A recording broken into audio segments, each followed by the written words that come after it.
அஸ்ஸலாமு அலைக்கும் வரஹ்மத்துல்லாஹி வபரகாத்துஹு. இறைவன் மிகப்பெரியவன். ரபியுல் அவ்வல் நாள் 8.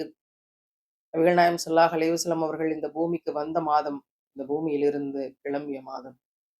இந்த பூமியின் அத்தனை இருட்டுகளில் இருந்தும் வெளிச்சத்தை இந்த பூமிக்கு கியாமத் நாள் வரைக்கும் கொண்டு வருவதற்காக கடைசியாக இறைவனால் இறக்கப்பட்ட வெளிச்சம் எம்பெருமானார் நபிகள் நாயகம் ஸல்லல்லாஹு அலைஹி வஸல்லம் அவர்கள். அவங்களுடைய இந்த பிறந்த மாதம், இந்த பூமியிலிருந்து கிளம்பிய மாதம்.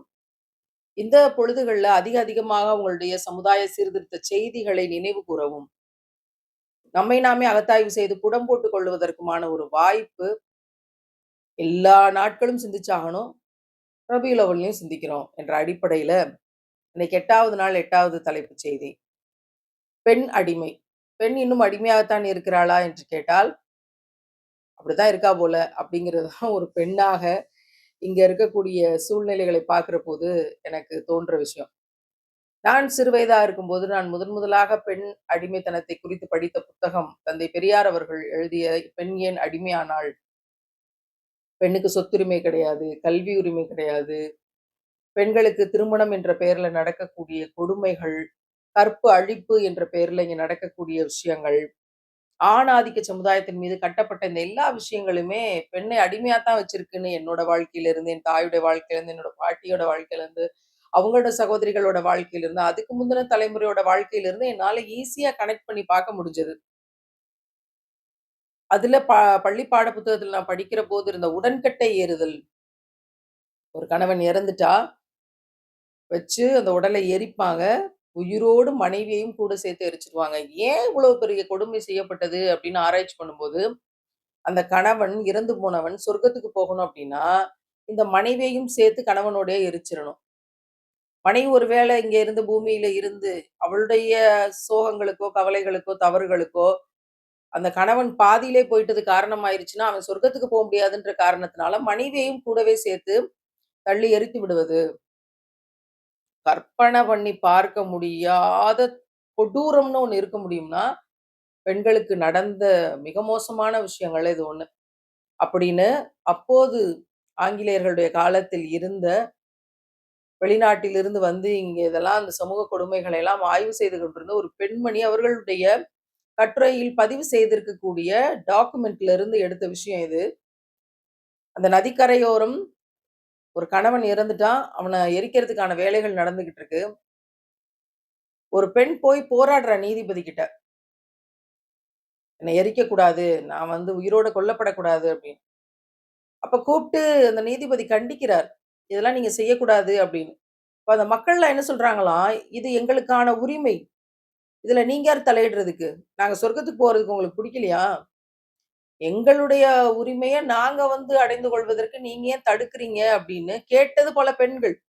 "நான் உள்ள போய் எரிஞ்சு சாம்பலாகி நான் வந்து சொர்க்கத்துக்கு போறது உனக்கு புடிக்கலையா?" அப்படின்னு. இப்ப இவற்றையெல்லாம் எதிர்த்து மிக கடுமையான போராட்டங்கள், மிக கடுமையான எதிர்ப்புகளோட தான் இந்த இதுக்கான சீர்திருத்த சட்டங்கள்லாம் கொண்டு வரப்பட்டது பிற்காலத்துல. அப்படி போராடிக் கொண்டிருந்த ஒரு பெண்மணி, அவள் அடுத்த நாள் எரிக்கப்பட போறா. தள்ளிட்டாங்க நெருப்புல. அவளால முடியல. கதறி அடிச்சு கட கட கடன்னு உடம்புல பற்றி எரியிற நெருப்போட மண்ணெண்ணெய ஊத்தி தான் எரிப்பாங்கன்னு நெனைக்கிறேன்.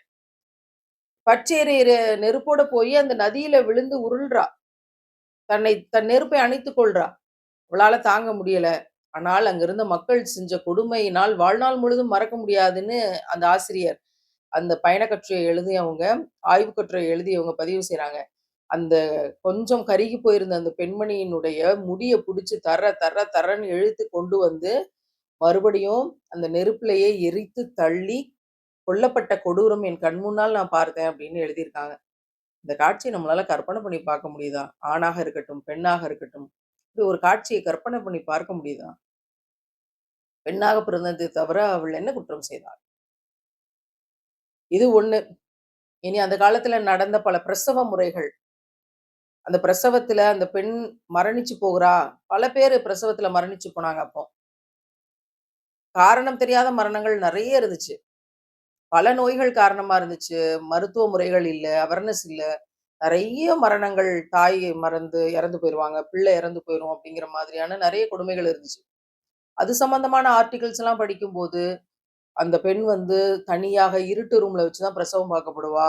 அப்படி பார்க்கும்போது அந்த தாய் மரணிக்க போறா அப்படின்னு தெரிஞ்சா, ஒண்ணும் செய்ய முடியாதுன்னா, குழந்தைய வெளிய எடுத்துட்டு, அந்த தாயினுடைய கண்களை திறந்து மிளகாய் பொடியை வைப்பார்கள். ஏன்னா, அவ கண் திறந்த நிலையில இறந்தான்னா, அவள பார்த்தா, அது வந்து பெரிய பாவமாயிரும். அவங்க நரகத்துக்கு தான் போவாங்க. அதனால, நம்ம வந்து அந்த கண்ல மிளகா பொடி வச்சுட்டோம்னா, இப்படியெல்லாம் ஒரு காரணம். இதுக்கெல்லாம் இது என்ன மாதிரியான மனநிலை, மூட நம்பிக்கைகள்ல சமுதாயம் கடந்திருக்குன்னு பாருங்க. இதுல தாழ்த்தப்பட்ட சமூகத்தின் பெண்களுக்கு நடந்த கொடுமைகளை சொல்லவே முடியாது. அவ்வளவு அடிமைத்தனம். பிரசவத்துல, உடை உடுத்துறதுல. ஒரு குறிப்பிட்ட சாதியை தவிர, ஆதிக்க சாதி, உயர்ந்த சாதியை தவிர பெண்கள் படிக்கக்கூடாது, உடை உடுத்தக்கூடாது. மேலாடை அணியக்கூடாது. பாவாடை மாதிரி ஒரு துணிய இடுப்புல மட்டும் கட்டிக்கிட்டு தான் தெருவுல நடந்து போணும், வேலைக்கு போணும், பிள்ளைகள தூக்கிட்டு போணும், வரணும். படிக்கிறதுக்கு யாரும் எங்கேயும் போ முடியாது. கல்வி கிடையாது அந்த சமுதாயத்து மக்களுக்கு. அப்படி அவங்க வந்து மேல தோளுக்கு மேல தங்களோட சீலைய போட்டு மறைச்சுக்கணும் அப்படின்னா, அதற்கு அவர்கள் வரி கட்டணும். நீ காசு குடுத்துட்டு தான் உன் மேல துணிய போட முடியும். என்ன மாதிரியான ஒரு சட்டங்களை அரசாங்கமே வச்சிருந்திருக்குன்னு பாருங்க இந்த காலத்துல. வரி கட்டணும் அப்படின்னு சொல்லும் பொழுது, வரி கட்ட முடியாதுன்னு எதிர்த்த கேரளாவை சார்ந்த நங்கேலி என்ற பெண்மணி, நாஞ்சலி, நங்கேலி என்று சொல்கிறார். அந்த பெண்மணி தன்னுடைய மார்பகங்களை அறுத்து வீசி எறிந்துவிட்டு, நான் போடுறது உடை போடுறது என்னுடைய உரிமை. நீ யார் அத தடுக்கிறதுக்கு? வரி போடாம நீ எப்படி வந்து உடை போட்டிருக்கன்னு சண்டைக்கு வரும்போது, மார்பகங்களை அறுத்து வீசி எறிந்து மரணித்து போனாள். வீர மரணம் அடைந்தாள். அவள் எரிந்த நெருப்பில் அவள் மீது பாசம் கொண்டிருந்த அவளுடைய கணவன் அதே நெருப்பில் விழுந்து மரணித்து போனார் அப்படிங்கிற இந்த செய்திகள் எல்லாம் வரலாற்றில் இருக்கிறது. உடை உடுத்துறதுக்கு உரிமை கிடையாது பெண்களுக்கு. படிக்கிறதுக்கு உரிமை கிடையாது. தன்னுடைய கணவர் இறந்த பிறகு இந்த பூமியில் வாழ்வதற்கு உரிமை கிடையாது. சொத்தில் உரிமை கிடையாது. என்ன பேச்சுரிமை இல்ல, சிரிக்கிற உரிமை இல்ல. என்ன மாதிரியான மிக மோசமான அடிமையான சூழ்நிலையில் பெண் வைக்கப்பட்டிருந்தாள். இதெல்லாம் இப்போ மாறிருச்சா? 2026ல மாறிருச்சுங்களாங்க? அப்படின்னு கேட்டால் பெரிய பட்டியல் வருது. இதுல நீங்க 200 வருஷத்துக்கு முன்னாடி, 100 வருஷத்துக்கு முன்னாடி இருக்கிற செய்திகள பேசிக்கிட்டு இருக்கீங்க. இன்னைக்கு 2026ல பெண்கள் எவ்வளோ அடிமை நிலையிலிருந்து மாறி விமானம் ஓட்டுறாங்க, ட்ரெயின் ஓட்டுறாங்க, லோகோ பைலட்டா இருக்காங்க, ஃப்ளைட் ஓட்டுறாங்க, பைலட்டா இருக்காங்க, பஸ் டிரைவரா இருக்காங்க, பஸ் ஓட்டுறாங்க, கார் ஓட்டுறாங்க. என்னங்க எவ்வளவு முன்னேறிட்டாங்க. கல்வியில அவங்க தான் முதலிடம், ஃபர்ஸ்ட் மார்க் வாங்குறாங்க. விளையாட்டு துறைகள்ல முதலிடம் பெறுறாங்க. எல்லாமே நாங்க வளர்ந்துட்டோம்ல அப்படின்னு இன்னைக்கு பேசுகிற போது கேட்க ரொம்ப சந்தோஷமா இருக்கு. ஆமா அப்படின்னு கேட்க ரொம்ப சந்தோஷமா இருக்கு. இதுல இன்னைக்கு ஒரு புரட்சி நடக்குது அப்படின்னு எடுத்துக்கிட்டா கேட்க ரொம்ப சந்தோஷமா இருக்குது. ஆனால் உண்மையான நிலைமை இன்னைக்கு என்ன இருக்கு அப்படின்னு எடுக்கும்போது, 2 விஷயத்த நான் படிச்ச காலத்துல இருந்த செய்தி எடுக்கிறேன். இன்னைக்கு மாறியிருக்கான்னு நீங்களே யோசிச்சு பாருங்க. திருமணம் என்கிற ஒரு சட்டம். திருமணம் என்பது பெண்ணை ஆணுக்கு அடிமையாக்கும் ஒப்பந்தமாக மாற்றப்பட்டது. திருமணம் என்பது பெண்ணை ஆணுக்கு அடிமையாக்கும் ஒப்பந்தமாக மாற்றப்பட்ட பிறகு, ஆண் எதை வேண்டுமானாலும் செய்யலாம். ஆனால் பெண்ணுக்கு மட்டும் பல கட்டுப்பாடுகள் விதிக்கப்பட்டன. கற்பு என்பது பெண்களுக்கு மட்டும் என்று தனிச்சட்டம் வரையறுக்கப்பட்டது. இப்ப இந்த 3 விஷயத்த எடுத்துக்குவோமே. திருமணம் பெண்ணை அடிமையாக்கக்கூடிய, ஆணுக்கு அடிமையாக்கக்கூடிய ஒரு ஒப்பந்தமா அந்த காலத்துல மாத்தி இருந்திருக்கிறாங்க. இன்னைக்கும் அது இருக்கா? இல்லையா? நீங்க எல்லா சமூகத்து பெண்களையும் யோசிச்சு பாருங்க. இஸ்லாமிய சமூகத்து பெண்களையும் யோசிச்சு பாருங்க. ஆணுக்கு அடிமையாக இருக்கிறார்களா? பாதுகாக்கப்படக்கூடிய நிலையில் இருக்கிறார்களா? இல்ல அந்த சாக்க வச்சுக்கிட்டு அவங்களுடைய எல்லா உரிமைகளையும் மறுக்கிறாங்களா? பெரும்பான்மையாக என்ன நடக்கிறது? அப்படிங்கிறத நீங்களே யோசிச்சு பாருங்க. 2வது எதை வேண்டுமானாலும் ஆண் செய்யலாம். ஆனால் பெண்ணுக்கு மட்டும் தான் கட்டுப்பாடுகள். இதையும் எல்லா சமுதாயத்து பெண்களையும் வச்சு யோசிச்சு பாருங்க. ஆண் எதை வேண்டுமானாலும் செய்யலாம்னு இருக்கா? ஆணுக்கு மனைவி அறிவுரை சொல்லவோ, அல்லது அறிவுரை கேட்கவோ அப்படிங்கிற நிலைமையில இருக்குதா? இல்ல பெண்ணுக்கு மட்டும் தான் கட்டுப்பாடுகள் அப்படிங்கிறது இருக்கா? இல்ல ஆணுக்கும் கட்டுப்பாடுகள் இருக்கா? செயல்முறையில என்ன இருக்கு? அந்தந்த குடும்பத்துல என்ன நடக்குது? கற்பு என்பது பெண்களுக்கு மட்டும் அப்படிங்கிற ஒரு தனிச்சட்டம் இருக்கு. இன்னைக்கு கற்புங்கிறது வந்து கற்பழிப்புங்கிற வார்த்தையை மாற்றி தான் பாலியல் வன்புணர்வு அப்படிங்கிற சொல்ல வந்து குடுத்து கற்பை எல்லாம் அழிக்க முடியாது. இவன் வந்து அபியூஸ் பண்ணிட்டா அந்த கற்ப அழிச்சிட முடியுமா? அப்ப அந்த வார்த்தை தவறானது. அத மாத்துவோம் அப்படின்னு பாலியல் வன்புணர்வு அப்படின்றதெல்லாம் கொண்டு வந்திருக்காங்க. இந்த 3 செய்திகளையும் யோசிச்சு பார்ப்போமே. இன்னைக்கு எல்லாம் புரட்சிகரமா ஆயிட்டாங்க. பெண்கள் வேலைக்கு போறாங்க, நாகரிகம் ஆயிட்டாங்க. எல்லாம் அவங்களுக்கு மாறிருச்சா அப்படின்னு கேட்டா, என்னை பொறுத்தவரைக்கும் பாதிக்கு பாதி மாறவே இல்ல. மாறியதைப் போல ஒரு 10% தோற்றமளிக்கலாம். ஆனா மாறல. உள்ளுக்குள்ள மாறல. அவளுக்கான அடிப்படை சுதந்திரம் குடும்பத்துக்குள்ள தான் முதல்ல கிடையாது. வீடும் வீட்டைச் சுற்றி இருக்கிற இடமும் இந்தியாவுல பெண்களுக்கு, பெண் குழந்தைகளுக்கு பாதுகாப்பாக இல்லை என்று ஐநா சபை சொன்ன செய்தி அந்த இடத்துல நான் குறிப்பிடுறேன். வீடு பெண்களுக்கு அடிப்படை பாதுகாப்பானதாக இல்லை. ஏன்னா வீட்டுக்குள்ளே ஹராஸ்மென்ட் நடக்குது. வீட்டுக்குள்ளே அபியூஸ் நடக்குது. வீட்டுக்குள்ளே வரதட்சணை கொடுமை நடக்குது. வீட்டுக்குள்ளே பாலியல் வன்முணர்வு நடக்குது. வீட்டுக்குள்ளே மாமியார், நாத்தனார் கொடுமை நடக்குது. வீட்டுக்குள்ளே எல்லா விதமான புறக்கணிப்பும், அவள அனாதையாக்குற எல்லா விதமான வேலைகளும் நடக்குது. எல்லாருக்காகவும் வேலை செஞ்சுட்டு இருப்பா. ஆனா அவ தனியா தான் இருப்பா மனதளவுல. இப்படியான விஷயங்கள் தான் பெரும்பான்மையாக இன்னைக்கு இருக்கு. இதெல்லாம் பேசுறதுக்கு ஆட்களும் இல்ல. இதுக்காக போராடுறதுக்கு நாதியுமற்ற சமுதாயமா நம்ம மாறிட்டோம். ஆண் எதை வேண்டுமானாலும் செய்யலாம். ஆம். ஆண் எங்க வேணாலும் போகலாம், வரலாம், லேட்டா வரலாம், எத்தனை பெண்களோட வேணாலும் போகலாம். இதெல்லாம் சமுதாயத்துல இருக்கு. ஆனா பெண்ணுக்கு எதை வேண்டுமானாலும் செய்யலாம் அப்படிங்கிறதோ, ஒரு பக்கத்து தெருவுல போய் தன்னுடைய தோழியை சந்திச்சுட்டு வர்றதுக்கோ, மார்க்கத்தின் அடிப்படையில அல்லாஹ்வுக்காக வேலை செய்யக்கூடிய விஷயங்கள்ல பக்கத்து ஊர்களுக்கு போயிட்டு வர்றதுக்கோ கூட உரிமையோ, சுதந்திரமோ கிடையாது. நைட்டோட நைட்டா வீட்டுக்கு வந்துரணும், தங்கக்கூடாது அப்படின்னு சொன்னா, தன்னோட சொந்தக்காரங்களோடயே போயிருந்தா கூட அந்த மனைவி வந்துதான் ஆக வேண்டும். இதெல்லாம் நாங்க நேர்ல இருந்து பார்க்கிறோம். கற்பு என்பது பெண்களுக்கு மட்டும். இப்ப ஆண் என்ன வேணா, யாரு கூட வேணா, எத்தன பேர் கூட வேணாலும் இருந்துக்கலாமா? இருந்துக்கலாம். இன்னைக்கு அப்படி இருக்கா? இருக்கு. எப்படிங்க சொல்றீங்க? அதனால தான் இந்தியா எய்ட்ஸ்ல முதலிடத்துல இருக்கு. அப்ப இங்க இருக்கக்கூடிய விஷயங்கள் 1970கள்ல எழுதப்பட்ட, 60கள்ல இருந்த நிலைம, அப்ப உருவாக்கி எழுதப்பட்ட விஷயங்கள் இன்னைக்கு மாறி இருக்கா அப்படின்னு கேட்டா, கிட்டத்தட்ட 60, 65, 70 வருடங்கள் ஆகியும் இது மாறல. மாறுவது போல தெரிகிறது. ஒரு சிறிய மாற்றம் கடந்திருக்கு அவ்வளவுதான். சில சட்டங்களால், சில போராட்டங்களால், சில இழப்புகளால், பல தியாகங்களால் ஒரு சிறிய மாற்றத்தை கடந்து வந்திருக்கிறோமே தவிர, உள்ளுக்குள்ள அடிப்படை கட்டமைப்புல மாறல. சமுதாய கட்டுப்பாடுகள் அப்படின்னு இருந்துச்சு. என்ன இருந்துச்சு அன்னைக்கு? சமூகம் பெண்களை அழகு பொருளாகவும், போகப் பொருளாகவும் ஆக்கி வைத்தது. அதற்கான எல்லா வேலையும் செஞ்சுச்சு. இன்னைக்கு பெண்கள் அழகு பொருளா இருக்காங்களா? இல்லையா? ஒரு அட்வர்டைஸ்மென்ட், ஒரு பெர்ஃப்யூமா இருக்கட்டும், சோப்பா இருக்கட்டும், ஷாம்பூவா இருக்கட்டும், என்ன கிரீமா இருக்கட்டும், என்ன பொருள் வேணாலும் இருக்கட்டும். அதுக்கு யார் அரை ஆடையில வந்து, முக்கால் ஆடையில, அரை ஆடையில, கால் ஆடையில வந்து, ஆடையே இல்லாதது போன்ற காட்சி அமைப்புகள் எல்லாம் வச்சு, எவ்வளவு கேவலமாக பெண்ணை ஒரு போகப் பொருளாக காட்டுறாங்களா? இல்லையா? இன்னைக்கு அதிகரிச்சிருக்கா? குறைஞ்சிருக்கா? டெக்னாலஜி வந்த பிறகு, சோசியல் மீடியா வந்த பிறகு, அதிகமான தொழில்நுட்பங்களும், நுணுக்கங்களும் வந்த பிறகு, மிக நாகரிகமான கருவிகள்லாம் வந்த பிறகு, ஒரு பெண்ணை உடையே இல்லாமல் நான் நடிக்க வைப்பேன். நான் இது வந்து ஒரு ஆர்ட்டா பார்க்கிறேன் அப்படின்னு அயோக்கியத்தனமான விஷயங்கள்லாம் இருக்கு. அதை நியாயப்படுத்தி பேட்டிகளும், புரட்சிகளும் இதுதான் புரட்சியா உங்களுக்கு? என் தோள் மேல சீலைய போடணும்ங்கிறதுக்காக போராடி செத்த பெண்கள், போராட்டக்காரிகள் இருந்த இந்த நாட்டுல எல்லாத்தையும் நான் கழட்டி போட்டு திஸ் இஸ் ஆர்ட் அப்படின்னு ஆணும், பெண்ணும் ஒரு ரூம்ல இருந்து ஃபோட்டோ எடுக்குறாங்க, வீடியோ எடுக்குறாங்க, இத படமாக்குறாங்க, காட்சியாக்குறாங்கன்னா, இது என்ன உருப்படுற சமுதாயமா இது? போகப் பொருளாக தன்னோட இஷ்டத்துக்குமான விஷயங்கள்ல என்னென்ன அனாச்சாரங்கள் இருக்க முடியுமோ, எவ்வளோ அயோக்கியத்தனங்கள் இருக்க முடியுமோ, எவ்வளோ நீதமற்று செயல் புரியும் இதெல்லாம் அவன் மேல திணிச்சு, "நீ இப்படியெல்லாம் இருந்தா தான் முற்போக்கு." இத பேசுறதுக்கு ஒரு கூட்டம் இருக்கு. நீ எவ்வளோக்கு எவ்வளோ ட்ரெஸ்ஸ குறைக்கிறியோ, அவ்வளோக்கு அவ்வளோ நீ வந்து முற்போக்கு, நாகரிகம். இணையர் கொல்லப்பட்ட பிறகு, அந்த சின்ன வயசுல இருக்க அந்த பெண், விதவையாக்கப்பட்டு நிக்கிற அந்த பெண் சமூக களத்துக்கு வர்றாங்க. இந்த முற்போக்குவாதிகள் அவங்கள ட்ரெயின் பண்றாங்க. பேண்ட் போடுங்க, சட்டை போடுங்க, கிப்பி வெட்டுங்க, ஃப்ரீ ஹேர் விடுங்க.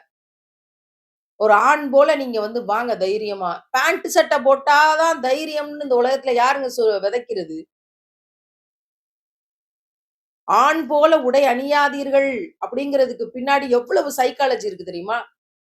ஏன் பொம்பள சேலை கட்டி தைரியமா இருக்க முடியாதா? வேலுநாச்சியார் சேலை கட்டி தைரியமா இல்லையா? விட்ட ஆட்சி ஆங்கிலேயர்களுக்கு எதிராக போராடி, ஆங்கிலேயர்கள் தன்னோட கணவரை கொல்றாங்க போர்ல. 8 ஆண்டுகளுக்கு பிறகு படை திரட்டி கொண்டு வந்து வேலுநாச்சியார் ஆட்சிய மறுபடியும் பிடிக்கலையா? வெள்ளைக்காரர்களை போர்ல வீழ்த்தலையா? தன்னுடைய அரியாசனத்தை மீட்டெடுக்கலையா? அவங்க பேண்ட் சட்டை போட்டு தான் வந்தாங்களா? ஜான்சி ராணி போர்ல எவ்வளவு பெரிய சாதனைய செஞ்சாங்க. அவங்க என்ன பேண்ட் சட்டையா போட்டுக்கிட்டு இருந்தாங்க? இன்னைக்கு இருக்கிற சமுதாயத்துல ஆண் போல நீ வந்து உடை அணிந்து கொண்டு வா. தந்தை பெரியார், நீ கிப்பி வெட்டிக்க, நீ வந்து அவன் இது பண்றான்னா பேண்ட் சட்டை போட்டுக்கங்கிற விஷயத்தெல்லாம் ஏன் சொன்னாருங்கிறது விளங்காம, பேசக்கூடிய பெண்கள் சேலை கட்டி கொண்டு தான் இருப்பாங்க. இந்த புரட்சி பேசக்கூடிய பெண்கள், வழிநடத்தக்கூடிய தலைமைகள் எல்லாம் சேலை கட்டிட்டு வருவாங்க, சுடிதார போட்டு வருவாங்க. பெண்களுக்கான உடைகள்ல தான் இருப்பாங்க. அவங்க பேண்ட் சட்டை போட மாட்டாங்க. ஆனா இந்த புதுசா சமுதாயத்துல பாதிக்கப்பட்டு வர்றாங்க பார்த்தீங்களா? அவங்களெல்லாம் அதற்கான ஒரு ரோல் மாடல்ஸா, அதுக்கான ஒரு பொம்மை மாதிரி பொம்மைகளாக மாற்றுவாங்க. தந்தை பெரியாரை ஆண்கள் ஃபாலோ பண்றாங்க அப்படின்னா, தந்தை பெரியாரை ஃபாலோ பண்ணக்கூடிய பெண்கள் அவங்களையும் அவங்க கூட இருந்தாங்களே புரட்சியாளர். என்ன பொறுத்தவரைக்கும் ஒரு மாபெரும் புரட்சியை செய்தவர்கள் இந்த காலகட்டத்துல. மணியம்மை. அவங்களெல்லாம் ஃபாலோ பண்ண முடியும். அவங்க என்ன ட்ரெஸ் கோட்ல இருந்தாங்க? எப்படி இருந்தாங்க? தங்க நகைகளை போட்டிருந்தாங்களா? தன்னை அலங்காரம் பண்ணி கொண்டாங்களா? மேக்கப் பண்ணாங்களா? கிப்பி வெட்டிட்டு வந்தாங்களா? எவ்வளவு பேணுதலாக இருந்தாங்க. அப்படி இல்ல இருக்கணும். அப்படி செய்யலாம் அப்படின்னா, மணியம்மையாருக்கு வந்து அத ஃபாலோ பண்ணி விட்டுருப்பாங்களே, தந்தை பெரியார் அவர்கள். அப்ப அவங்க 2 பேரும் தான் ரோல் மாடல்ஸா இருந்தாங்க கண்ணுக்கு முன்னாடி அன்னைக்கு. அந்த வழிகாட்டக்கூடிய தலைமையில இருக்கிற பெண்கள் சேலை கட்டி சுடிதார் போட்டு தான் வருவாங்க. அவங்க வந்து அப்படி பேண்ட் சட்டைய மாட்டிக்கொண்டு வரமாட்டாங்க. பக்கம் விளம்பரம், சோப்பு, ஷாம்பூன்னு, சென்ட் பாட்டில்ன்னு அந்த பக்கம் அப்படி ஒரு போகப் பொருள். இந்த பக்கம் இந்த மாரி உடை குறைப்பு. எப்படி பார்த்தாலும் உடை குறைப்பு. பெண்களுக்கான உடையை பெண்கள் அணிந்தால், அது தைரிய குறைவு என்று இன்னைக்கு வரைக்கும் ஒரு மோசமான கருத்தை வந்து பகிர்ந்துட்டு இருக்காங்க. அப்ப நாங்க எப்படி வேணாலும் உடை அணிவோம். நாங்க எப்படி வேணாலும் உடைய குறைப்போம் அப்படின்னு ஒரு சமுதாய ஒழுக்கத்தை கெடுக்கக்கூடிய, உன் கண்ல நீ வந்து பார்வைய தப்பா வச்சுக்கிட்டு ஏன் ஊர பார்க்குற? அப்படின்ற பிரச்சாரத்தை பரப்பிக் கொண்டிருக்காங்க அப்படின்னா, இவர்களுக்கும் கண்ணியம், கட்டுப்பாடு இருக்கு. ஆண்களுக்கும் கண்ணியம், கட்டுப்பாடு இருக்கு. 2 பேரும் சேர்ந்து சில கட்டுப்பாடு விதிமுறைகளை கடைபிடிச்சா தான் ஒரு சமுதாய ஒழுங்கை பேண முடியுங்கிற பிரச்சாரத்தை யாரும் இங்க எடுக்கிறதில்ல. இந்த நாட்டுல மட்டும் தான் இருக்கா? உலகம் முழுக்க இருக்கா? அப்படின்னா, உலகம் முழுக்க இருக்கு. பெண்ணை ஒரு அழகு பொருளாக ஆக்குறதுக்கான எல்லா முயற்சியும் நடந்துச்சா? அப்படின்னா, எல்லா முயற்சியும் நடந்துச்சு. இன்னைக்கும் ஒரு ஃபங்ஷன் அப்படின்னா, ஒரு ஆண் நகநட்ட எடுத்து மாட்டிக்கிட்டு, தன்னை ஒரு அழகு பதுமையா மாத்திக்கிட்டுலாம் எங்கேயும் போறதில்ல. விதிவிலக்கா 1, 2 இடத்துல இருக்கலாம். 99.99% அப்படி ஆண்கள் தன்னை அலங்கரித்துக் கொண்டு, இப்படியெல்லாம் போறதில்ல. ஆனா, ஒரு பெண் பட்டு சேலை கட்டணும். காஸ்ட்லியான ஒரு சாரியோ, ட்ரெஸ்ஸோ உடுத்தணும். அதுக்கப்புறம் இருக்கிற நகை நட்டையெல்லாம் மாட்டணும். அது எந்த சமுதாயமா இருந்தாலும் சரி, இந்து, முஸ்லீம், கிறிஸ்துவர்கள், மற்ற சமயத்தைச் சேர்ந்தவர்கள், கடவுள் இருக்கு, இல்ல, எந்த யாராக இருந்தாலும் இந்த ஒரு கல்ச்சருக்குள்ள இந்த நாடு இருக்கா இல்லையா? நகை நட்டுகளை எடுத்து மாட்டிக்கொண்டு, எவ்வளவு நகைகள் இருக்கிறதோ, அவ்வளவு கௌரவம் அப்படிங்கிற மனப்பான்மையில இருக்கக்கூடிய ஒரு கூட்டம். இன்னொரு கூட்டம், நான் இவ்வளோ போட்டா இவ்வளோ அழகா இருக்கேன்னு நினைக்கக்கூடிய ஒரு கூட்டம். இருக்காங்களா? இல்லையா? பெரும்பான்மையான சமுதாயமாக இதுதான் இருக்கா? இல்லையா? நான் கேள்வி கேட்கிறேன். நான் பார்க்கிறேன். உங்கள்ட்ட நான் கேள்விய உங்கள்ட்டயே ஒப்படைக்கிறேன். ஒரு பெண் தன்னை அலங்காரப்படுத்திக் கொண்டு வீட்ட விட்டு வெளிய வர்றதும், அந்த அலங்காரத்துக்கான உடைகளை தயாரிக்கிறதும், வெளிய வரும்போது போடுறதுக்கு, அலங்காரத்துக்காக வெளிய வரும்போது போடுறதுக்கான நகை, நட்டுகளை தயாரிச்சு வைக்கிறதும், அத வெளிய போம்போது நான் போட்டுட்டு போறேன் அப்படிங்கிற ஒரு கல்ச்சர வந்து வளர்த்து வச்சிருக்கிற விஷயங்களும், நகை மீதான தாக்கம், நகமாட்டி ஸ்டாண்டுகள், பொம்மைகள் போல பெண்களை அழகு பொருளாக ஆக்க நெனச்சாங்க. சிறப்பா ஆக்குனாங்க. அதனோட தாக்கம் இன்னைக்கு வரைக்கும் இருக்கு. இது பின்னடைவுன்னு பெண்களுக்கு தெரியல. இது வந்து நம்ம அடிமையா இருக்கோம். நம்மள அடிமையாக்கி வச்சிருக்காங்கன்னு பெண்களுக்கு தெரியல. இது வந்து நமக்கான ஒரு சோர்வுன்னு பெண்களுக்கு தெரியல. இது நமக்கான சூழ்ச்சி, நம்மள சூழ்ச்சியாக்கி வச்சிருக்காங்கன்னு பெண்களுக்கு தெரியல. அழகுபடுத்தி அலங்காரமாக வெளிய போறது கௌரவம். நான் ரொம்ப பிளசன்ட்டா இருக்கேன். நான் கண்ணாடி முன்னாடி எவ்வளோ நேரம் நின்னு பார்க்குறேனோ, அவ்வளவு நேரமும் நான் ரொம்ப அழகா இருக்கேன் அப்படின்னு நெனச்சு கொண்டிருக்கிற இந்த விஷயம், உன்னுடைய அறிவை மழுங்கடிக்கிறது அப்படிங்கிறது அவங்களுக்கு தெரியவே இல்ல இப்ப வரைக்கும். அடிமைத்தனத்திலும் அடிமைத்தனம், மிகப்பெரிய அடிமைத்தனம். பெண் தன்னை ஒரு அழகு பொருளாக யோசிச்சுக்கிற விஷயமும், அதுக்காக அவ யூஸ் பண்ற காஸ்மெட்டிக்ஸும், அதுக்காக நகை நட்டுகளை போட்டுட்டு கல்யாணத்துக்கு போறது, நகை நட்டுகள போட்டு ஃபங்ஷன்களுக்கு போறது, நகை நட்டுகளை போட்டுக்கொண்டு வெளிய போறது, தன்னுடைய அலங்காரத்தை வெளியில் காட்டுவது அப்படிங்கிற இந்த விஷயங்கள், தான் கெட்டதும் இல்லாம தன் வீட்டில் வளர்ந்து கொண்டிருக்கிற பெண் பிள்ளைகளையும், இதே மாதிரியான ஒரு மனப்போங்குல வளர்க்கிற விஷயம் இருக்குல்ல, எளிமையாக வளர்ப்போம், புத்தகங்கள் படிச்சு வளர்ப்போம், சமுதாய சீர்திருத்த செய்திகளை சொல்லிக் கொடுப்போம், அறிவு பரிமாற்றம் தான் உண்மையான அழகு அப்படிங்கிற விஷயங்களை ஏத்தி வைப்போம்ங்கிறதெல்லாம் இல்லாமல், தனித்தனியா ஒரு பியூட்டி பார்லரா ஒவ்வொரு பெண்ணும் போகிற இந்த விஷயம் அடிமைத்தனம் என்று அவர்களுக்கு புரியல. அழகா இருக்கிறது, நான் லிப்ஸ்டிக் போட்டா எனக்கு ஒரு நம்பிக்கை வருது. நான் லிப்ஸ்டிக் போட்டா எனக்கு கான்ஃபிடென்ட் வருதுன்னு பேசக்கூடிய அறியாமை சமூகத்தை இன்னைக்கு என்னைக்கு மாத்துறது? பெண் அடிமையா இருக்கிறாளான்னா, சத்தியமா அடிமையா இருக்கிறா. அழகு பொருளாகவும், போகப் பொருளாகவும் பார்த்தது. அதற்காக வியாபார நிறுவனங்களையும், அதற்காக காஸ்மெட்டிக்ஸ் பொருட்களையும், அதற்காக அழகு பொருட்களையும், அதற்காக நகை கடைகளையும், பெண்களை எப்படியாவது இழுத்து இந்த பிடியில வச்சுட்டோம்னா, அவங்க யோசிக்க மாட்டாங்க. அவங்க அறிவா செயல்பட மாட்டாங்க. அவங்களோட அறிவாற்றலால அவங்க கேள்வி கேட்க மாட்டாங்க. அவங்கள நம்ம அடிமைப்படுத்தியே வச்சிருக்கலாம்ங்கிறதுக்கான மிகப்பெரிய விஷயம். அரசியல் களத்துல மக்கள் அறிவற்றவர்களாக இருந்தா கேள்வி கேட்க மாட்டாங்க. எதிர்த்து நிக்க மாட்டாங்க. புரட்சி பேச மாட்டாங்க. சிந்திக்க மாட்டாங்க. இப்போ மழுங்கடிக்கப்பட்ட ஒரு மாட்டு கூட்டமாக மக்கள் கூட்டம் இருந்துருச்சுன்னா, மக்கள் மாக்களாக இருந்து விட்டால், அவர்கள் நம்மை எதிர்த்து கேள்வி கேட்க மாட்டாங்க. எனவே அவர்கள இப்படியே வச்சிருப்போம். அவர்களுக்கான எந்த உரிமையும் குடுத்து அவங்கள மேல கொண்டு வர வேண்டாம்னு நினைக்கக்கூடிய காலம், காலமான சூழ்ச்சிகளை ஒட்டுமொத்த உலகமும் அரசியல் வரலாறாக தக்க வைத்து தான் இருக்கு. அதே ஃபார்முலா தான் பெண்களுக்கு நடந்திருக்கு. அழகு பொருளாகவும், போகப் பொருளாகவும் உங்கள ஆக்க நெனச்ச சூழ்ச்சி தெரியாம, தன்னை அழகுபடுத்திக் கொண்டு, தன்னை நகை மாட்டி ஸ்டாண்டுகளாக காட்டிக்கொண்டு, தன் பிள்ளைக்கும் அதை கற்பித்துக் கொண்டு, இப்படியான மிக மோசமான விஷயங்கள்ல பெண் சமுதாயம் மாட்டி சீரழிந்து கிடக்கிறது. சுதந்திரமாக சிந்திக்கும் உரிமை மறுக்கப்பட்டது. ஏதாவது ஒரு கவிதை எழுதி பிரைஸ் வாங்கிட்டோம்னா, "அவ பெரியவ எழுதி கிழிச்சிட்டா" தெரியாதா? நல்லா சமைச்சு எல்லாரும் நல்லா இருக்குன்னு சொல்லிட்டாங்க. "இன்னைக்கு என்னத்த சமைக்கிறா? இது ஒரு பெரிய இது. எங்க அம்மா சமைக்கிற மாரி வருமா?" அம்மாவ பாராட்டணும்ங்கிறது இந்த இடத்துல நோக்கம் இல்ல. உன்னை மட்டுப்படுத்தணும்ங்கிறது நோக்கம். எத்தனை கணவன்மார்கள் சாப்பிட்டு முடிச்சுட்டு, "அருமையா இருந்துச்சும்மா" அப்படின்னு சொல்லியிருக்கிறாங்க. எத்தனை பேர் பாராட்டி இருக்கிறாங்க. இதெல்லாம் நான் இஸ்லாமிய சமூகத்துக்கான செய்தியாக மட்டும் பகிரல. ஒட்டுமொத்த சமுதாயத்துக்குமான செய்தியாக பகிர்ந்துட்டு இருக்கேன். அதனால தான் இஸ்லாம் இவற்றில் என்ன சொன்னதுன்னு நான் சொல்லல இப்ப வரைக்கும். அப்ப இவ்வளவு விஷயங்களையும் பொருளாதார சுதந்திரம் இல்லை. அவங்களுக்கு சொத்துரிமையும் கிடையாது. அவங்கள்ட்ட கையில காசு இருக்காது. 10 பிள்ளைகள பெக்கணும். ஒரு ஒரு பிரசவமும் ஒரு நரக வேதனைய அனுபவிக்கணும். செத்து பிழைக்கணும். வீட்டு வேலைய முழுக்க செய்யணும். உங்களுக்கான எல்லா பணிவிடைகளையும் செய்யணும். பிள்ளைகள பார்த்துக்கணும். வீட்ல இருக்க பெரியவங்கள பார்த்துக்கணும். எல்லாம் பண்ணணும். இதுல பெண்ண கட்டி குடுத்து கணவன் வீட்டுக்கு அனுப்பிட்டா, அங்க போனா சம்பளம் இல்லாத வேலைக்காரி. பார்த்து தான் ஆகணும் இவங்களயெல்லாம். மாமியார், மாமனார் அவங்க எவ்வளோ கொடுமைப்படுத்தினாலும் கேட்டு தான் ஆகணும். அவங்க அப்படித்தான். நீ அட்ஜஸ்ட் பண்ணிட்டு போ. இல்லன்னா மனைவி சொல்றத காது கூட கேட்காம செவிடன் மாரி திரியுது. இப்படியான நெறைய கணவன்மார்களோட கம்ப்ளைண்ட்ஸ் எனக்கு வந்திருக்கு. அவ்ளோ கோவம் வரும் நம்மளுக்கு. என்ன ஆண்கள் நீங்கலாம்? என்ன படிச்சு, என்ன வேலை செஞ்சு, என்ன சம்பாதிச்சு, என்ன பிரயோஜனம்? உங்களோட மனைவி, உங்களை நம்பி வந்திருக்கக்கூடிய உங்க மனைவி, உங்களுடைய தாய் கொடுமைப்படுத்துறாங்க. தொடர்ந்து நார்சிஸ்டிக் அப்யூஸ் பண்ணிட்டு இருக்கிறாங்க. வார்த்தைகளால, செயல்களால. அத உங்கள்ட்ட 4 தடவ சொல்லியிருக்காங்க. உங்களுக்கு அது சமாதானப்படுத்தி வைக்க முடியல. உங்க அம்மாவையும் சமாளிக்க முடியல. இந்த மனைவிய காப்பாத்த தெரியல லாவகமா. அப்ப எதையுமே கண்டுக்காம எப்ப சொன்னாலும் காத அடைச்சுக்கிறது. இந்த உலகத்துல நீங்க காத அடைச்சுக்கலாம். மறுமைக்கான கேள்வி கணக்குக்கு அத்தன பேரும் தயாராகிக்க வேண்டியது தான். அந்த மாதிரி பொருளாதார சுதந்திரம் இல்லாமல் வீடு மாத்தி போகும்போது, மாமியார் வீட்டுக்கு போகும்போது, எல்லா விதமான அடிமைத்தனத்தையும் ஏற்படுத்தி வைக்கிறது. சில மாமியார்களுக்கு தன்னோட மகனோட மருமகள் போய் இருக்கிறதே பிடிக்காது.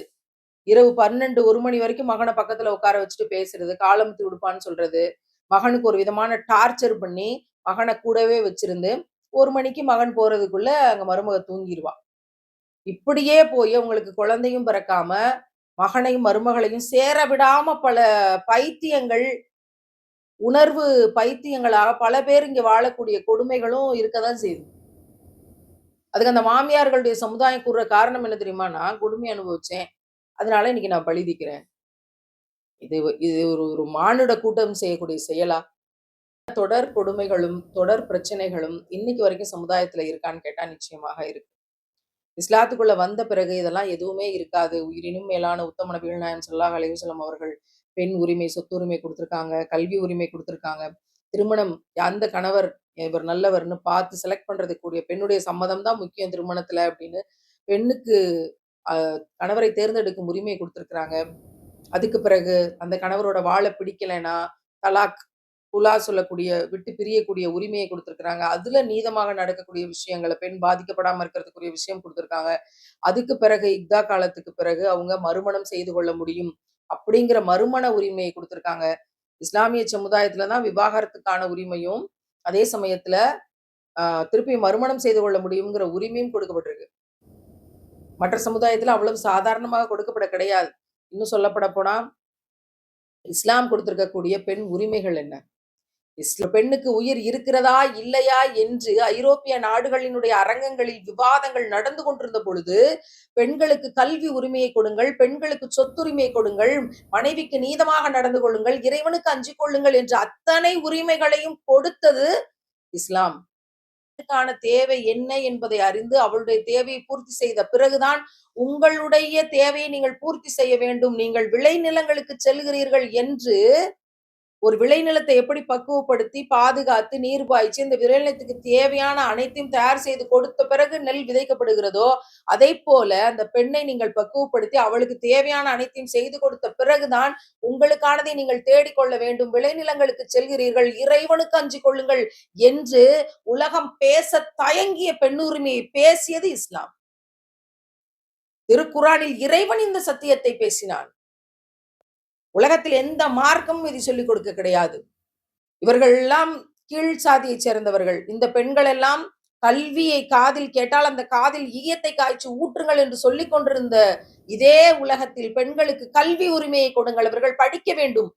அவர்கள் அறிவு தெளிவு அடைய வேண்டும் என்று பெண்களை படிக்க வைத்து அடுத்த தலைமுறையை நெறிப்படுத்தக்கூடிய அறிஞர்களாக உருவாக்கிய மார்க்கம் இஸ்லாம் மார்க்கம். திருமணம் என்ற ஒன்று ஒரு கணவனுக்கு மட்டும்தான் உரிமை. பெண்ணுக்கு எந்த உரிமையும் கிடையாது என்று இருந்த பொழுது, பெண் தான் கணவனை தேர்ந்தெடுக்க முடியும்.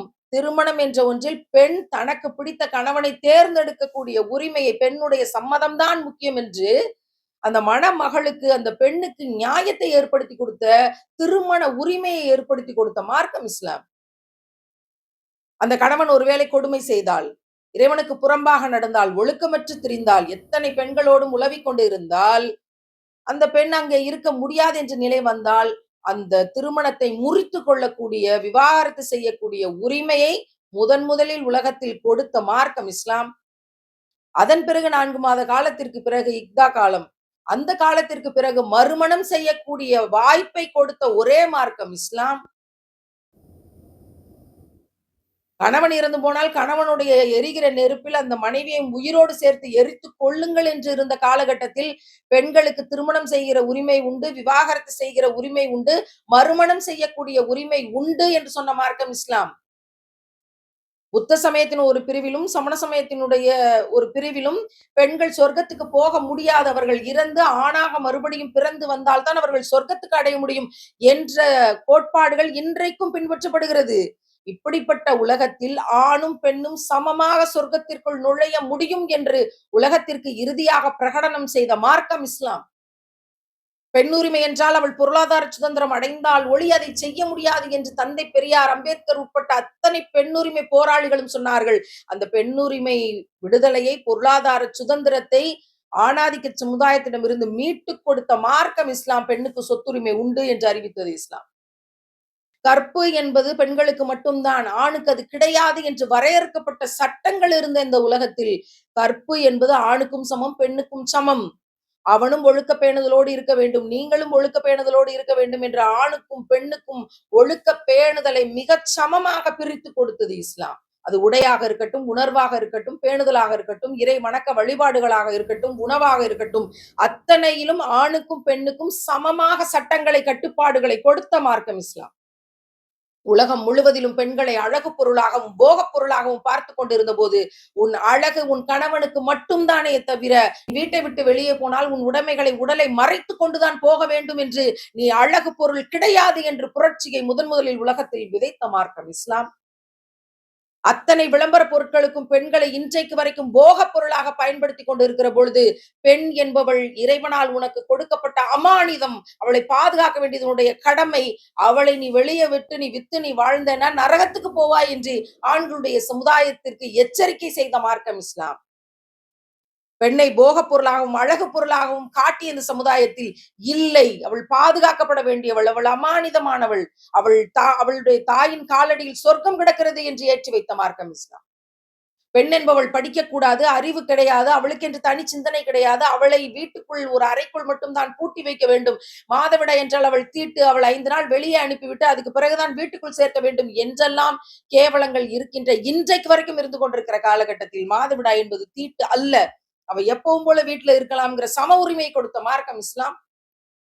என்னம்மா செய்றீங்கன்னு கேட்டா, ஹவுஸ் ஒய்ஃபா தான் இருக்கிறேன். வீட்டு வேலை தான் செய்றேன். நான் ஒண்ணும் செய்யலன்னு பெண்களே தங்களை சொல்லக்கூடிய இடத்திற்கு விதைக்கப்பட்ட இந்த சமுதாயத்தில், அன்றைக்கு பெண்கள் மருத்துவர்களாக இருந்தார்கள், செவிலியர்களாக இருந்தார்கள், அறுவை சிகிச்சை செய்யக்கூடியவர்களாக இருந்தார்கள், மிகப்பெரிய கல்வியறிவு பெற்றவர்களாக இருந்தார்கள். திரைக்கு பின்னால் ஆண்களை உட்கார வைத்து மிகப்பெரிய மார்க்க போதனைகளை அவர்களுக்கு கற்பிக்கக்கூடிய பேராசிரியர்களாக இருந்தார்கள். படைக்கு தலைமை தாங்கினார்கள். போர் வீராங்கனைகளாக இருந்தார்கள். படையை நடத்தி சென்று வெற்றி பெற்றிருக்கிறார்கள் பெண்கள். அன்றைக்கு இஸ்லாம் இத்தனையும் செய்து காட்டியது. உலகத்திலேயே பெண் உரிமையை தந்து பெண் அடிமையை போக்கிய மார்க்கம் இஸ்லாம் தான். கியாமத் நாள் வரைக்கும் இந்த உலகம் அழியக்கூடிய காலம் மட்டும் இந்த சூட்சுமங்கள் தான், இந்த ஃபார்முலாஸ் தான், இந்த நுணுக்கங்கள் தான் இந்த சமுதாயம் நிம்மதியாக வாழ்வதற்கு, பெண்கள் சமத்துவமாக வாழ்வதற்கான தத்துவங்கள். எங்க இது போய் சேர்ந்துருச்சு அப்படின்னா பெண்கள் எல்லாம் விழிப்படைஞ்சிருவாங்களேங்கிறதுனால இஸ்லாத்துல பெண்களுக்கு உரிமை கிடையாது. அவங்கள ஃபர்தா போட சொல்லி அவங்கள அடிமையா வச்சிருக்கிறாங்க. அவங்களுக்கு அறிவு கிடையாது. அவங்க ஒரு மடக்கூட்டம் என்று பிரச்சாரம் செய்து கொண்டிருக்கிறார்கள். இஸ்லாம்னா பயம் அப்படின்னு இஸ்லாமோபியாவை விதைத்து கொண்டு இந்த நாடு அந்த நாடுன்னு இல்ல, உலகத்தின் அத்தனை நாடுகளும் இஸ்லாத்தை எதிர்க்கக்கூடிய அத்தனை இடங்களிலும் இருக்கக்கூடிய பயம், பெண் அடிமை என்ற பெயர்ல என்னவெல்லாம் இருக்கிறதோ அது அத்தனையும் இஸ்லாம் எதிர்த்தது. அதனால் அவர்கள் இஸ்லாத்தை எதிர்க்கிறார்கள். ஏன்னா அவங்களால பொழைக்க முடியாது. இவற்றையெல்லாம் தெரிந்த பிறகு, ஆய்வு செய்த பிறகு, எந்த பெண் விடுதலைக்காக காலம் காலமாக போராடி கொண்டிருந்தோமோ அந்த பெண் விடுதலைக்காக முழுக்க முழுக்க தன்னுடைய வாழ்நாளை அர்ப்பணித்து ஒரு பெண்ணுரிமை போராளியாக இருந்து அத்தனை சட்டங்களையும் கொடுத்து அதை 23 ஆண்டுகளில் ஒரு சமுதாயத்தில் நடத்தி காண்பித்து வெற்றி பெற்றவர்கள் நபிகள் நாயகம் ஸல்லல்லாஹு அலைஹி வஸல்லம். வெற்றி பெற்றார்கள். சும்மா இல்ல, பேசிக்கிட்டே இருந்து அழுதுட்டு மரணிச்சு போல, என்னால உங்களை திருத்த முடியல அப்படின்னு. வெற்றி பெற்றார்கள். அந்த மக்கள் அதை ஏற்றுக்கொண்டார்கள், மாற்றிக்கொண்டார்கள். ஒரு ஒழுக்கம் நிறைந்த, கண்ணியம் நிறைந்த சமுதாயம் கட்டமைக்கப்பட்டது. வெற்றி பெற்றார்கள் அந்த தத்துவத்துல. அப்ப யார் இதுக்கு முன்னாடி ஜெயிச்சிருக்காங்களோ அந்த ஃபார்முலா தான நமக்கானதாக இருக்க முடியும். அதுதான சரியானதாகவும் இருக்க முடியும். உலகத்துல ஏதாவது ஒரு நாட்ட காட்டுங்க. தன்னுடைய இந்த பெண்ணுரிமை விஷயத்துல வெற்றி பெற்ற நாடு, அல்லது இந்த பெண்ணுரிமை தத்துவத்துல வெற்றி பெற்ற ஒரு சமூகம் அப்படின்னு ஒரு ஃபார்முலாவ எங்கேயாவது காட்ட முடியுமா? இஸ்லாம் காட்டியது. 1400 ஆண்டுகளுக்கு முன்னால் நாம் உயிரினும் மேலாக நேசிக்கும் முத்தம் நபிகள் நாயகம் ஸல்லல்லாஹு அலைஹி வஸல்லம் அவர்கள் தாடி நனைய நனைய அழுதார்கள். அழுதுட்டே இருப்பாங்க. தாடி நனைஞ்சுட்டே இருக்கும். காஞ்சிரும். திருப்ப அழுவாங்க. திருப்ப காயும். திருப்ப அழுவாங்க. நனைய நனைய அழுதார்கள். நனையும், காயும். நனையும், காயும். எவ்வளவு மணி நேரம் அழுதார்கள். நமக்கு அந்த அழுகை வர்றதில்ல. நமக்கு இதெல்லாம் போற போக்குல காதுல வாங்கக்கூடிய செய்தி மட்டும் தான். உங்களுக்காகவும், எங்களுக்காகவும் அழுதிருக்கிறார்கள். கியாமத் நாள் வரைக்கும் இருக்கக்கூடிய தன்னுடைய உம்மத்துக்களை நினைத்து அழுதிருக்கிறார். அழுது, போராடி, பல தியாகங்களை செய்து, சமுதாயம் நலவோடு இருக்கணுமே இந்த பெண்கள் எல்லாரும் அப்படின்றதுக்காக, மரணிக்கும் போது கூட பெண்களுக்கான உரிமை கொடுத்து விடுங்கள். பெண்கள ஏமாத்தாதீங்க. நீதமாக நடந்து கொள்ளுங்கள்ன்னு சொல்லிட்டு மரணிக்கிறார். இறைவன் மிக பெரியவன். மறுமையில் நாம் எல்லாம் உத்தம நபிகள் நாயகம் ஸல்லல்லாஹு அலைஹி வஸல்லம் அவர்களை சந்திக்கவும், அவர்கள் கையால் கௌசர் நீர் தடாகத்தில் நீர் அருந்தவும், யா ரசூலல்லாஹ்,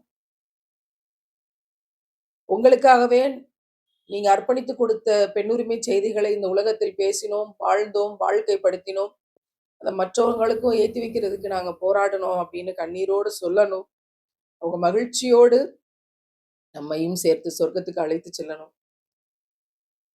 இதை தவிர இந்த உலகத்துல வேறு லட்சியமோ, வேறு செயல்பாடுகளோ, வேறு தேவைகளோ நமக்கு கிடையாது.